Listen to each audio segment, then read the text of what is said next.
Hi, I'm Cinnamon Alvarez, author of Generating Your Own Happiness, making a little video for you to, because I think that this will be valuable for you. I'm going to answer a question that I was asked. So Ellen says to me, I would like to know more about shoulding. Can you please explain what it is, how to approach it, or how to think about it?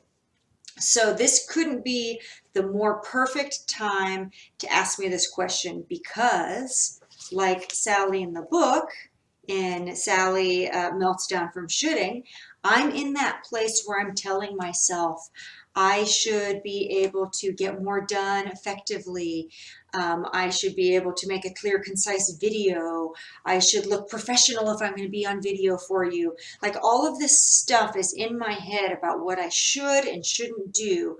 I should be able to come up with a solution for this person who's coming to me looking for a job and he just doesn't have the skills that I need, but I should be able to teach him or find him something or come to the rescue. Like these are the things that I think to myself. So what shoulding does, though, is it's actually disempowering the process of actually shoulding yourself.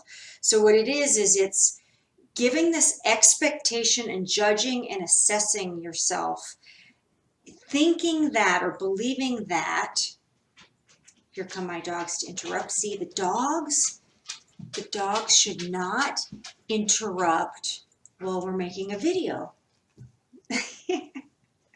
You might see a dog tail in the video and you might hear little footprints because the things might be perfect. Okay, so where was I? We were talking about shoulding. So what shoulding is it's a judgment. It's an expectation. It's an assessment that usually is not empowering. In fact, it has the opposite effect. So think of in your own life, if someone tells you you should do something, what does it mean? It means you're probably not doing something that they expect you should. They're making you wrong. And how do you respond when that happens? You either feel terrible, like you're not good enough, or you get defensive and protective. But either way, that's not a really great, loving, powerful way to be. So what do you do about it? Well, don't should yourself and say, I shouldn't should myself, because that's even worse. Does that make sense? You shouldn't should yourself. And then what do you happen to do? Then you're shoulding yourself some more. So that doesn't work. So what I recommend is to practice this beautiful art of allowing. Now, that doesn't mean that you just give up and you surrender and you don't care.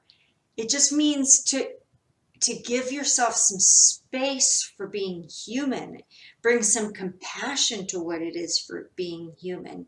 And then you can create powerfully what you really want. And I think that that's really key, is that these expectations that we have for ourselves, they're usually formed from societal expectations or expectations of what we're advertised, like for example, a woman should, what's the perfect shape and figure she should have? Large breasts and wear a size 6, and society has us in America think that we should make at least 6 figures, right? At least 6 figures, and we shouldn't have any debt. All of those things. So a lot of things are not because we're passionate about them, but because we're taught that that's what life is supposed to look like. So that's one thing. So I think that what can you do about it? The most powerful thing you can do is you can notice that it's a natural, habitual thing that we do as humans. And then hopefully you can be amused and entertained by what it's like to be human, and you can catch yourself doing it. And then what I like to think of, once I catch myself doing it, it's like, now what? Instead of making yourself wrong and saying that you shouldn't be having these habits, now you can ask yourself, what do I really want to create? What am I passionate about? What am I interested about? And that's where motivation will come from. If you should yourself into it, we might think we're taught that that we're motivated by trying to prevent pain. And that's true. I'm not going to disagree. There's a lot of science that says, when you hit rock bottom, or we'll do a lot to avoid pain. But I caution really being that critical of yourself, because a lot of times we'll end up in this state of resignation where we want to give up, which is much, much worse. So instead, when I say practice the art of allowing and loving yourself, have compassion for yourself, and then get yourself in a proactive state of generating.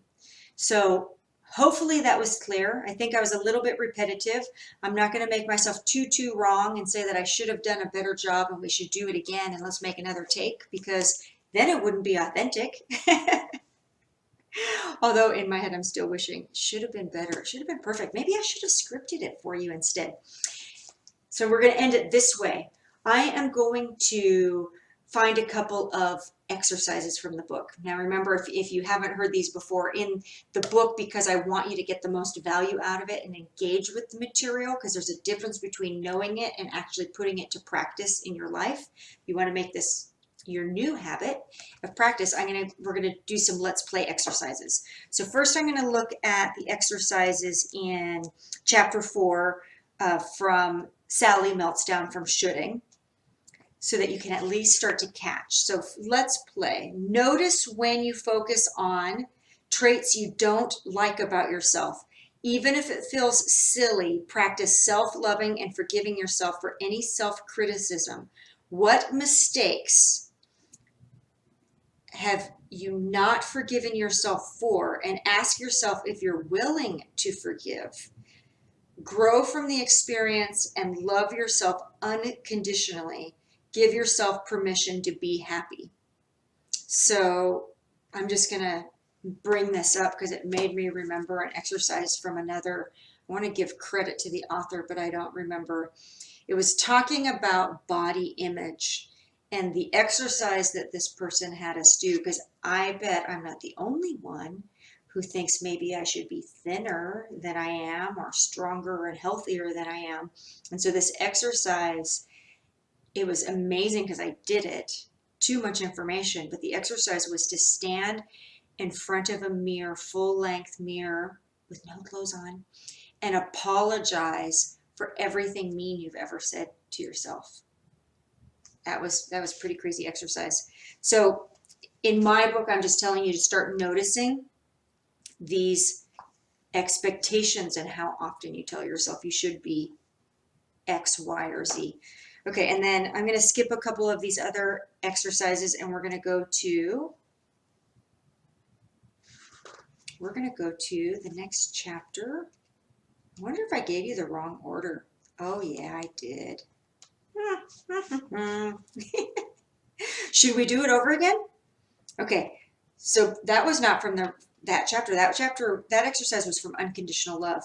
So I'm going to go back to the chapter that I thought I flipped to, and tell you this one. Start noticing the types of expectations that you have.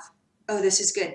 Do these expectations truly resonate, or have you been adopted to the expectations of others? So just start noticing all of the shoulds that you do have, and start asking yourself, are these things that I actually want, or did I just put this on me because I learned that somewhere else? For example, body image is a good one, because we're raised to look like a certain picture.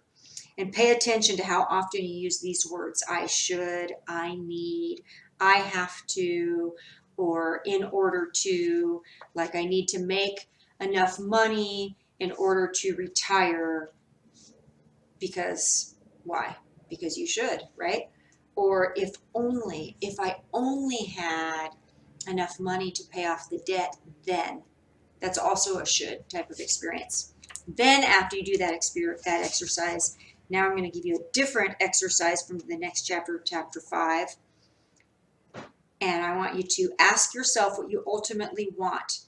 Allow yourself to think about your true wants, not what you think you should want, and make room for these desires to manifest. Instead of focusing on what you don't like about yourself or your circumstances, or what you think or expect should be another way other than it is, right? You got that? Ask yourself what you do want, and then allow yourself to think about those things and make room for the true desires to manifest. Then what would you take on? So I hope you got some value out of my little answering a question from my book, Generating Your Own Happiness. And I'll talk to you in another video. Thank you so much. Bye.